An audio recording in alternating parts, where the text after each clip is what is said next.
Hi, I'm Jennifer Sendro. I'm the producer here in the Green Space. How many of you are here for the first time? Great. Well, I know most of you were invited by Brian Duries and Theater of War, so I want to invite you to come back to the Green Space again. Really, really glad to have all of you here tonight. We do this about a dozen times every month. We get about 125 or so strangers, and then we make you into a community through the conversations that we have and the intimate performances we present. So we hope you'll come back. All the voices of New York City here in the Green Space then get heard by millions of people all around the world because we broadcast on WNYC and WQXR and on our podcast and our digital platforms. And thank you all for joining us. I'm Laura Walker. I'm the president of New York Public Radio. And as Jennifer said, this is just a remarkable space that we love to invite you into. Here at New York Public Radio, we believe in the power of story to make sense of our world, to build common bonds, to develop empathy, and to inspire action. We believe that stories have the ability to change a mind, a life, and sometimes even a policy or a law. As Flannery O'Connor said, a story is a way to say something that can't be said any other way. And again, my name is Brian Duries. I'm the founder of Theater of War. I'm the newly minted public artist in residence of New York City, one of several, and I'm honored to be here tonight for our first performance of what will be 64 more following tonight throughout all 5 boroughs over the next 2 years. Tonight marks the 377th performance of Theater of War since we got off the ground back in 2008. And over the last close to 10 years now, we performed all over the world, from the Pentagon to homeless shelters, to VA facilities, to Japan, Germany, U.S. Army facilities across the United States, even in Gitmo, where we went twice.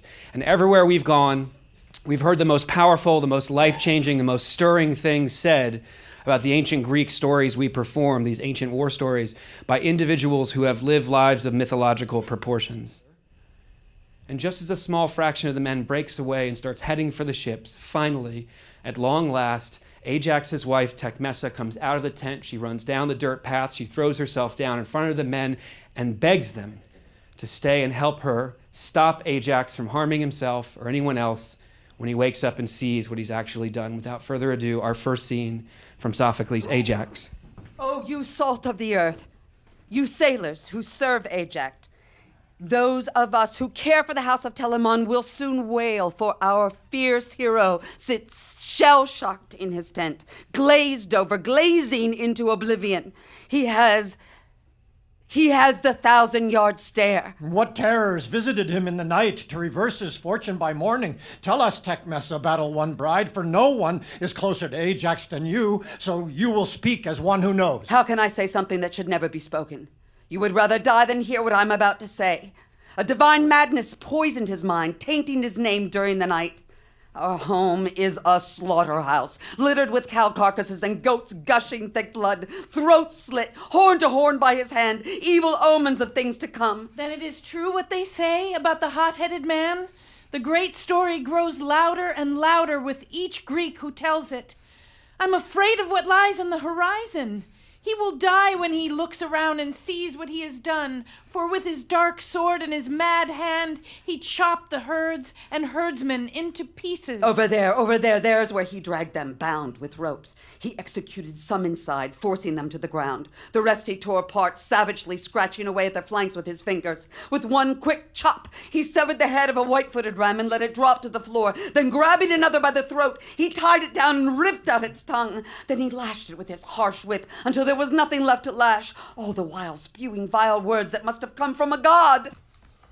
Now you can see him as he is and look upon the evil he has done. You, sailors, you loyal friends who stood by me through the worst of times, do you see this wave of destruction, full of chum and guts, crashing on all sides? Sadly, you were right. He has come unhinged. You skilled sailors who joined me on the open seas to row against our enemies, you are the only men who can help me now. Cut my throat right here, right now. Add me to this pile. End my suffering. Do not say these things. We will not cure evil with evil. For if we try, the pain will only grow worse than the illness that brought it upon you. Do you see what I have done? I was the bravest in battle, never lost my wits. And now I've killed these harmless barnyard animals with my hands. What a joke my life has become. my reputation, my sense of honor. Lord Ajax, I beg you. So much. Thank you so much. Thank you. It's a absolutely beautiful last word, and I really appreciate it. Before you go, I want to just offer a benediction, something we say at the end of every Theater of War performance. It's simply this. If you've been touched or in some way you've resonated with anything that's been said in the room over the last 2 hours and change on stage and in the audience, please know this. This is our message from General Sophocles. We've taken so many liberties with his words, we might as well take a few more.